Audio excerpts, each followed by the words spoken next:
The movie tells a story about a young sea monster named Luca who discovers that he can pass off as human when he surfaces from his deep sea home.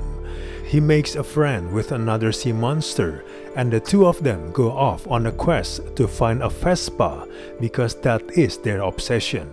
Along the way, they meet a girl and they decide to take part in a race that can win them the money they need for that Vespa.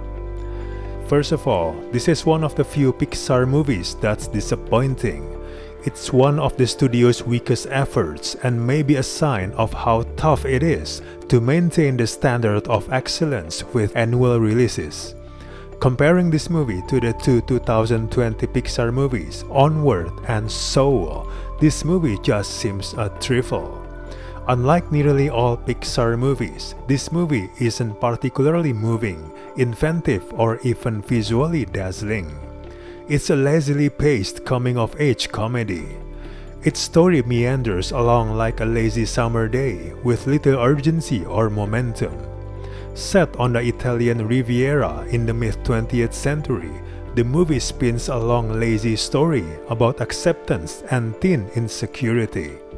The coming-of-age comedy has trouble making its jokes hit the mark or helping its story get its hooks into the audience. This is probably one of the most empty-headed Pixar scripts ever. It lacks the heart and also lacks the laughs.